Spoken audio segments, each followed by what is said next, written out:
ప్రేమించినంత కంటే అతడు మరి ఎక్కువగా ఆమెను ద్వేషించి లేచి పొమ్మని ఆమెతో చెప్పగా, అమ్నోను తామరిని ప్రేమించాడు అనుకున్నాడు. అది ప్రేమ కాదు, పచ్చి కామానికి సైతాను పెట్టిన అందమైన పేరు లవ్. ఆమె నేను ప్రేమించాను అనుకున్నాడు. అనుకొని ఆ తర్వాత ఆమెతో తన కోరికలు తీర్చుకున్న తరువాత దేవుడు రాసి పెడుతున్నాడు, ఆమెను ప్రేమించినంత కంటే ఎక్కువ ద్వేషించి. ప్రేమ ఏమైపోయింది? చెప్పండి ఏమైపోయింది? ద్వేషమైపోయింది. నేను ఆ రోజు చెప్పిన సందేశం ఇది పతనానికి తీసుకెళ్తుంది, నరకాగ్ని గుండానికి తీసుకెళ్తుంది. దేవుని ప్రేమే నిశ్చయము. మీటింగ్ అయిపోయిన తర్వాత ఒక అమ్మాయి నా దగ్గరికి ఫాస్ట్గా వచ్చి, అబ్బా పాలరాజు భలే చెప్పామని చెప్పి చేయబట్టుకుంది. ఒకే ప్రార్థన చేస్తున్నాను దేవుని సన్నిధిలో, ప్రభువా ఇంకెప్పుడు నేను ఈ అమ్మాయితో మాట్లాడినయ్యా, ఆ శక్తి కృప దయచేయి ప్రభువా. ఈసారి నేను అమ్మాయితో మాట్లాడితే నా పని మఠాష్ అయిపోద్ది. నా పని నాకు తెలుసు, నాకు అర్థమైపోయింది. ఒక్కసారి అంత ఫార్వర్డ్ అయిన అమ్మాయి దగ్గర ఇంకోసారి మాట్లాడితే తప్పకుండా ఆత్మీయ జీవితంలో ఫెయిల్యూర్ వచ్చేస్తుంది. నేను ప్రార్థన చేసుకున్నాను. అది మొదలుకొని మళ్ళీ ఆ అమ్మాయితో నేను మాట్లాడలేదు. నా కాలేజీ లైఫ్ అంతట్లో మారు మనసు పొందిన తర్వాత 3 విషయాలు నేను దేవుని సన్నిధిలో తీర్మానం చేసుకున్నాను. 1, గర్ల్స్ తోటి ఒంటరిగా మాట్లాడకూడదు. 2, గర్ల్స్ తోటి ముఖంలో అంటే దగ్గరగా మాట్లాడకూడదు. 3, గర్ల్స్ తోటి నవ్వుతూ మాట్లాడకూడదు. ఇది గర్ల్స్ ఎలాగా ఆపాదించుకోవాలంటే వ్యతిరేకంగా ఆపాదించుకోవాలి. బాయ్స్ తోటి ఏకాంతంగా మాట్లాడకూడదు, బాయ్స్ తోటి నవ్వుతా మాట్లాడకూడదు, దగ్గరగా చూస్తా మాట్లాడకూడదు. ఈ 3 ప్రిన్సిపల్స్ని నేను మనసులో పెట్టుకున్నాను. ఈ 3 ప్రిన్సిపల్స్ దేవుని సన్నిధిలో ప్రార్థన చేసుకున్నాను. ఎంత మనకు తెలుసు కాలేజీ లైఫ్ అంటే అది ఒక రంగుల, చెప్పండి ఏంటది? అదొక రంగుల ప్రపంచం. అది రంగుల ప్రపంచం. నాతోటి ఒక యవనస్తుల మీటింగ్లో ఒక స్టూడెంట్ చెప్పింది, అన్న కాలేజీకి వెళ్ళేటప్పుడు చాలా ప్రార్థనాపరంగా వెళ్తున్నాను, చాలా మంటతో వెళ్తున్నాను, సాయంత్రం ఇంటికి వచ్చేటప్పుడు మాత్రం నీరసంగా వస్తున్నాను, ఆరిపోయి వస్తున్నాను, ఓడిపోయి వస్తున్నాను. కాలేజీకి వెళ్ళేటప్పుడు ఎలాగెళ్తుందంట? చెప్పండి ఎలా వెళ్తుందంట? చాలా పవర్ఫుల్గా వెళ్తుంది, చాలా ప్రార్థనాపరంగా వెళ్తుంది, చాలా ఆత్మావేశంతో వెళ్తుంది. వచ్చేసరికి 3 మాటలు చెప్పింది నాకు నేను రాసిన పుస్తకాలు చదివి చాలామంది యవనస్తురాళ్ళు వాళ్ళ హృదయంలో ఉన్న ఆ శోధనలు, సమస్యలు నాతో పంచుకుంటూ ఉంటారు. ఆత్మ సంబంధమైన అన్నలని, ఆత్మ సంబంధమైన అంకుల్ని, ఆత్మ సంబంధమైన తండ్రిని భావించి ఎన్నో సమస్యలు నాతో పంచుకుంటూ ఉంటారు. వాళ్ళ ఇంట్లో వాళ్ళకు కూడా చెప్పని సమస్యలు నాతో పంచుకుంటూ ఉంటారు. నాతో చెప్పింది, వెళ్ళేటప్పుడు చాలా ప్రార్థనాపరంగా వెళ్తానన్న, వచ్చేటప్పుడు మాత్రం ఓడిపోయి వస్తున్నాను, ఆరిపోయి వస్తున్నాను, వేదనతో వస్తున్నాను. ప్రతిరోజు ఇలాగే జరుగుతుంది. ఎందుకని నన్ను అడిగితే నేనేం చెప్పేది? ఎందుకు చెప్పండి? నేను నా కాలేజ్ లైఫ్లో ఇంకొక పని చేశాను. ప్రియమైన సహోదరులారా, ఎవరైనా బిడ్డలారా, బుక్స్ తీసుకోవడమైనా మర్చిపోతాను, కానీ బైబిల్ తీసుకోకుండా నేను కాలేజీకి వెళ్ళేవాడిని కాదు. మీకోసం దేవుని వాక్యంలో నుంచి ఒక మాట చూపిస్తాను. ఇది మనకందరికీ పరిచయమైన మాట. 119వ కీర్తన 9వ వచనం. 119:9. యవనస్తులు దేని చేత తమ నడత శుద్ధిపరుచుకుంటారు? నీ వాక్యమును బట్టి, దానిని జాగ్రత్తగా చూచుకుంట బట్టే కదా. ఒక రోజున నేను మారు మనసు పొందాను. కొత్త కాలేజీకి వెళ్తున్నాను. వాళ్ళ పోస్టుకి వెళ్ళి చూడకూడదు అనుకొని మధ్య దాకా వచ్చి చూసేవాడిని. మళ్ళీ ఈసారి నేను వాళ్ళ పుస్తకాలు చూడకూడదు అని మళ్ళీ చూసేవాడిని. ఒకరోజు నా ఉదయం ప్రార్థన చేస్తున్నాను, ప్రభువా నేను చూడకూడదయ్యా, నీ కృప దయచేయి ప్రభువా. దేవుడు చెప్పాడు, యవనస్తులు దేని చేత తమ నడత శుద్ధిపరచుకుంటారు? నీ వాక్యమును బట్టి, దాన్ని జాగ్రత్తగా చూచుకున్నట బట్టియే కదా. నీ ఎదుట నేను పాపము చేయకుండా నా హృదయములో నీ వాక్యమును ఉంచుకున్నాను. ఈ వాక్యం నేను ధ్యానం చేసుకుంటున్నాను. అప్పుడు మా ఇంట్లో గ్యాస్ స్టవ్ లేదు, మామూలు పొయ్యి, బాగా చలికాలం. ఈ వాక్యం చదువుకుంటా ధ్యానం చేస్తున్నాను. పొయ్యి దగ్గర కూర్చున్నాను నేను. ప్రభు మాట్లాడుతున్నాడు నా హృదయంలో. నేను చూడకూడదు చూస్తున్నాను. సినిమా సంగతి దేవుడు తీసేస్తాడు, వారి పోసుకోవడం చూడకూడదు. నేను చూస్తున్నాను. వాక్యం హృదయంలో ఉంటే పాపం జయిస్తాడని దేవుడి వాక్యంలో ఉంది.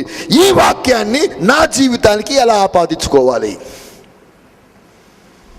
దేవుడి వాక్యం గుర్తుకొచ్చింది. యేసయ్య చెప్పాడు, నీ కుడి కన్ను నిన్ను అభ్యంతరపరిస్తే దాన్ని పెరికి నీ యొద్ద నుంచి పారవేయి. నీ కన్ను చేసిన పాపాన్ని బట్టి నీ దేహమంతా నరకాగ్ని గుండంలో కాలిపోతుంది. నేను అనుకుంటున్నాను వాల్ పోస్ట్ చూడడం కూడా పాపమే. నేను వాల్ పోస్ట్కి చూస్తున్నాను. నా కన్ను చేసిన పాపాన్ని బట్టి నా దేహం నరకంలో కాలిపోద్దని ప్రభు చెప్తున్నాడు. నరకంలో కాలిపోతే ఎలా ఉంటుంది అని బలవంతంగా పొయ్యిలో చేయబెట్టాను. వామ్మో, భయంకరంగా కాలిపోతుంది. చెయ్యి పెట్టానంటే కఠినంగా నిర్ణయం తీసుకొని కాలింది. ఈ కన్ను చూసే వాల్ పోస్టులు సినిమాల కోసం నా దేహం అంతా నరకంలో కాల్చుకోవటం ఎంత దౌర్భాగ్యం అనిపించింది. అలా నేను ధ్యానం చేస్తున్న తర్వాత అసలు వాల్ పోస్ట్ అన్న సంగతే మర్చిపోయాను నేను. అంతే చెప్పలకొడి బ్రహ్మణం అయిపోతాను గట్టిగా. ఆమేన్. అది మొదలుకొని ఇక బైబిల్ నా వెంటే ఉంటుంది. చిన్న బైబిల్ నా జేబులో ఉంటుంది.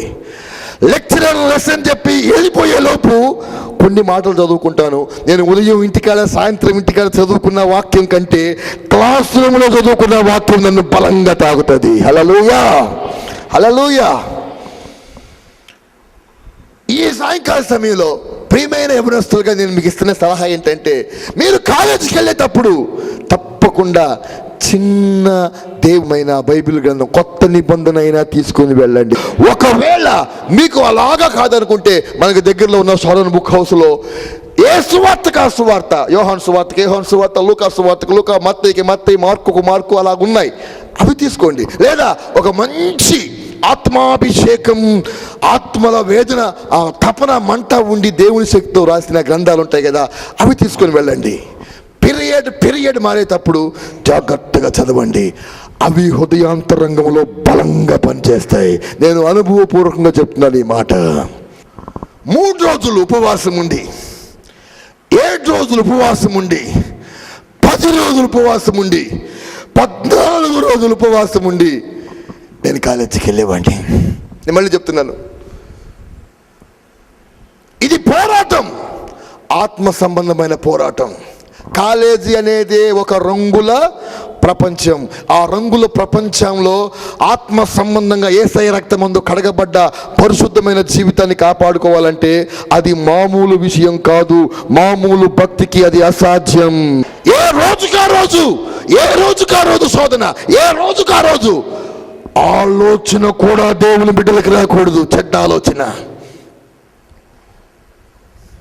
నేను చేసిన పని ఏంటంటే దేవుడి సన్నిధిలో నేను యథార్థంగా చెప్తున్నాను. ఈ రోజున దేవుని కృపను బట్టి ఆయా ప్రాంతాల్లో దేవుడు నన్ను వాడుకుంటాడంటే, ఈ దౌర్భాగ్యుణ్ణి, ఈ శుద్ధ మొద్దుని దేవుడు ఉపయోగించుకొని కొన్ని పుస్తకాలు రాసి అనేక వేల మంది దీవించబడటానికి హేతు అవుతుందంటే కారణం ఏంటంటే, శరీరం నలగొట్టుకొని దేవుని సన్నిధిలో కఠినంగా చేసిన ఉపవాస ప్రార్థనా శక్తి. మొట్టమొదటి దేవుడి కృప. హల్లెలూయా.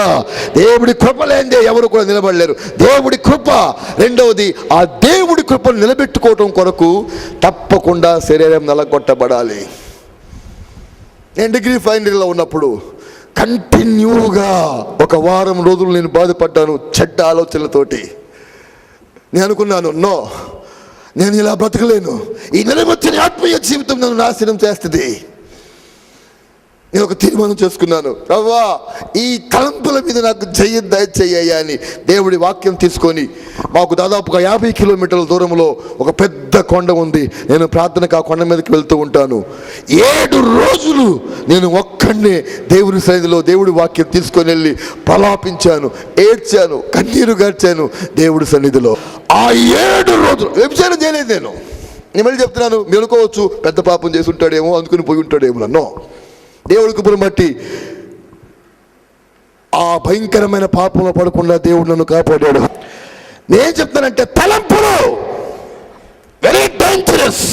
నేను మొట్టమొదటి రోజు సభలో వాక్యం చెప్పినప్పుడు చెప్పాను, అపవిత్రాత్మ ఆలోచనల ద్వారా ప్రవేశించి ఆచరణలో పెట్టించి ఆ తర్వాత హత్య చేసి ఆత్మ సంబంధంగా నరకాగ్నికి తీసుకెళ్తుంది. ఆలోచన మోస్ట్ డేంజరస్ థింగ్. అది చాలా ప్రమాదకరమైన విషయం. కొంతమంది అంటారు, ఆలోచించుకోవడం ఎట్లుంటారండి. ఓ దైవజనుడు చెప్పాడు, నీ తల మీద చాలా పక్షులు వెళ్ళిపోతూ ఉంటాయి, వెళ్లకుండా నువ్వు ఆపలేవు. నీ తల మీదకి వచ్చి అది వాలిందంటే, నీ తల మీదకి వచ్చి గూడు పెట్టిందంటే నువ్వు ఉండనీయకుండా అది ఎందుకు ఉంటుంది? అవునా కాదు చెప్పండి. పక్షులు తల మీద చెల్లిపోవచ్చు, తల మీద కొట్టి కూడి పెట్టకూడదు. దేవుడి సన్నిధిలో నేను గడిపిన ఆ 7 రోజుల జీవితం నా ఆత్మీయ జీవితాన్ని ఒక ఆశ్చర్యకరమైన మలుపు తిప్పింది. నేనేమని చెప్తానంటే, ప్రియమైన సహోదరి సహోదరులారా, దేవుని వాక్యం అనుదినం ధ్యానం చేయండి. చదువుతున్నామండి, ఎంత చదువుతున్నారు? ఒక అధ్యాయం చదువుతున్నాం. కనీసం రోజుకి 3 అధ్యాయాలు చదివితే, ఆదివారం 4 అధ్యాయాలు చదివితే సంవత్సరానికి బైబిల్ చదవటం పూర్తయింది. ఒక తీర్మానం చేసుకోండి. తీర్మానం లేకుండా ఆత్మీయ జీవితం ఎప్పుడూ కూడా మండదు. కఠినమైన తీర్మానం చేసుకోవాలి. ఆ తీర్మానం మీరు ఇంటికి వెళ్ళిన తర్వాత మీకు అందుబాటులో ఉన్న దగ్గర రాసి పెట్టుకోండి. ఇప్పుడు నేను చెప్పే జాతకు ఆలకించండి. రోజుకి కనీసం 6 అధ్యాయాలు చదవండి. ఉదయం 3, సాయంత్రం 3, లేదా మీకు అనుకూలంగా ఉన్నది రోజుకి 6 అధ్యాయాలు చదవండి. 6 నెలలకి బైబిల్ చదవటం పూర్తవుతుంది. యవనస్తులు దేని చేత తమ నడత శుద్ధిపరుచుకుంటారు? నీ వాక్యమును బట్టి దాన్ని జాగ్రత్తగా చూచుకున్నట బట్టే కదా. నేను ఇంకో మాట చెప్తాను, మీకు దయచేసి వినండి. నేను ఏ బైబిల్ కాలేజీకి వెళ్ళలేదు, నేను ఏ బైబిల్ ట్రైనింగ్ చేయలేదు.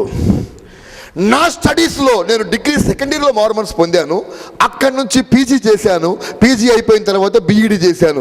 మార్మన్స్ పొందిన దగ్గర నుంచి నేను వెళ్ళే ప్రతి క్లాస్కి, నేను కాలేజీకి వెళ్ళే ప్రతిసారి నాతో పాటు బైబిల్ తీసుకొని వెళ్ళేవాడిని. యథార్థంగా చెప్తున్నాను, నాకు అదే బైబిల్ కాలేజీ. బైబిల్ తీసుకొని వెళ్ళు, తప్పంతో చదువు. నన్ను ఫ్రెండ్స్ ఎగతాళి చేశారు ఏసీ కాలేజీలో. వాడి దగ్గర ఎప్పుడు బైబిల్ ఉంటుందిరా. తప్పే ఉంది బైబిల్ ఉంటే? సిగరెట్ ప్యాకెట్ ఉంటే తప్పు, బ్రాంతి బాటిల్ ఉంటే తప్పు, కత్తులు ఉంటే తప్పు, సైకిల్ చైన్లు ఉంటే తప్పు, పాన్ పరాగులు ఉంటే తప్పు, బైబిల్ ఉంటే తప్పే ఉంది. ఎవడు వాడి దగ్గర బైబిల్ ఉంటుందిరా అన్నాడు. ఈడి భక్తి అంటారా, ఈడిని నాతో పాటు సినిమాకి తీసుకొస్తా అని చెప్పి ఛాలెంజ్ చేశాడు ఒకడు. ఒకసారి వీడు హాస్టల్లో ఇంకొకరితోటి మాట్లాడుతుంటే నాకు అనిపించింది, వీడు అసలు మనిషా ఏదన్నా పశువుకు పుట్టాడా? మామూలుగా కాదు, అసలు వాడు చూడటానికి చాలా సాఫ్ట్గా ఉంటాడు, మనిషి మాత్రం చాలా భయంకరమైన వ్యక్తి. ఎలా మాట్లాడంటే వీడు పశువుకు పుట్టాడా? అసలు వాడి బతుకు అంత దౌర్భాగ్యకరమైన బతుకు. వాడు అంటున్నాడు, నేను చెప్పకూడదు, ఓన్లీ బాయ్స్ ఉంటే చెప్పేవాడిని, కానీ చెప్పటానికి వీలు కానీ వల్గర్ లాంగ్వేజ్ వాడిది. వీడు అసలు మనిషి కాదు అనుకున్నాను నేను.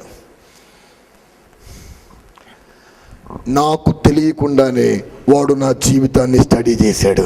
ఎంఏ పూర్తయిన తర్వాత లాస్ట్ ఎగ్జామ్ రాశాము. విజయవాడలో వాడు ముంచటం బాప్తీసం తీసుకున్నాడు. చప్పట్లు కొట్టి ప్రభునామాన్ని మహిమపరచాలి గట్టిగా. యథార్థంగా దేవుని సన్నిధిలో చెప్తున్నాను, వీడు మనిషా, అసలు వీడితో మాట్లాడకూడదని నేను అనుకున్నాను. కానీ నా యాక్టివిటీని, నా ప్రవర్తనని వాడు జాగ్రత్తగా నాకు తర్వాత చెప్పాడు. వాడు, పాలరాజు నీ యాక్టివిటీని స్టడీ చేశాను, నేను చాలా మందిని చూశాను, కానీ నేను ఎవరిని కూడా ఎవరితో ఆకర్షించబడలేదు. నీ యాక్టివిటీ నేను చూశాను, అందుకని నేను భక్తి పెంచుకున్నాను యథార్థంగా అని చెప్పి లాస్ట్ ఎగ్జామ్ అయిపోయింది, బాప్తిసం తీసుకున్నాడు. నేనేమో చెప్తున్నానంటే, మనకు తెలియకుండానే పుస్తకం చదివినట్టుగా మనల్ని చదువుతూ ఉంటారు. చిన్న తాసుపాము కనపడింది అనుకోండి మీ ఇంట్లో, మీ రూమ్లో, ఎంత చెప్పండి, ఎంతది? ఉంటే ఉందలేండి, బుజ్జిముండ చక్కగా నిగనిగలాడిపోతుందని ఉంచుకుంటారా? చెప్పండి, ఉంచుకుంటారా? మరి ఏం చేస్తారు? చంపేస్తారు. చిన్న తేలుపిల్ల అని చెప్పండి, చిన్న తేలుపిల్ల బాగుంది, జేబులు వేసుకుంటారా? హ్యాండ్ బ్యాగ్లు వేసుకుంటారా? ఏం చేస్తారు? చెప్పు తీసుకొని చిదురైపోయిందాక చంపేస్తారు. చెడ్డ ఆలోచన, వ్యభిచార సంబంధమైన ఆలోచన,